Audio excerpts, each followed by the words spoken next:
আমাদেরকে এখন মসজিদ নির্মাণের বাইরেও আরও চিন্তা করতে হবে। আমাদেরকে দাতব্য প্রতিষ্ঠান নির্মাণের বাইরেও আরও চিন্তা করতে হবে। আমাদেরকে শক্তিশালী ব্যবসা প্রতিষ্ঠা করতে হবে, সর্বোত্তম বিশ্ববিদ্যালয়, সেরা সব প্রতিষ্ঠান। আমাদেরকে অনেক অনেক অনেক বড় চিন্তা শুরু করতে হবে এবং পরস্পরের মাঝে মৈত্রী নিয়ে নতুন করে চিন্তা করতে হবে। কিন্তু এটা করার জন্য আমাদের নিজেদের মাঝে তুলনা করা বন্ধ করতে হবে এবং একে অপরকে ধ্বংস করা বন্ধ করতে হবে। সংক্ষেপে আরও কিছু কথা বলবো এবং এরপর সূরা হিজরের শেষের দিকের আয়াতে যাব, যেরকম কথা আপনাদেরকে দিয়েছিলাম। সফল সমাজ ব্যবস্থার একটা বিষয় আমি লক্ষ্য করেছি, যা রাসূল সাল্লাল্লাহু আলাইহি সাল্লামের সিরাতে উপস্থিত ছিল, আর তা হলো ঈমানদারগণ একে অপরকে সহায়তা করা। যখন কেউ ব্যর্থ হয়েছে, তারা তাকে অনুপ্রেরণা দিয়েছিলেন। আর জানেন এখন আমাদের মাঝে কি ঘটে?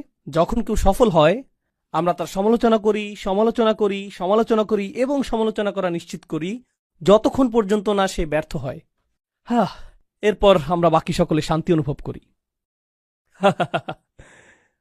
সফল সমাজ ব্যবস্থা ব্যর্থ মানুষকে গ্রহণ করে এবং তাদেরকে বারবার চেষ্টা করার জন্য অনুপ্রাণিত করে, যতক্ষণ না তারা সফল হয়ে যায়। আর ব্যর্থ সমাজ ব্যবস্থা সফল ব্যক্তিদের পিছু নেয় এবং তাদেরকে সহ্য করতে পারে না, ফলে তাদেরকে নিচে নামিয়ে দিতে চায় পরস্পরের মাঝে মৈত্রী, শক্তি এবং সহায়তা সৃষ্টি করার পরিবর্তে। এ বিষয়ে প্রচুর চিন্তাশক্তি ব্যয় করতে হবে যে আধুনিক সময়ে এই আয়াতগুলো কি অর্থ বহন করছে। কিন্তু আপনাদের মধ্য থেকে যারা অভিনব কিছু করবেন, আমার উদাহরণের সেই তরুণ যুবকটির মতো যারা নতুন কিছু করবেন, যারা শুধুমাত্র প্রভাব সৃষ্টিকারী হবেন না, আপনাকে বাস্তব কিছু করতে হবে। আপনি বাস্তব সমস্যা সমাধান করতে চাইবেন।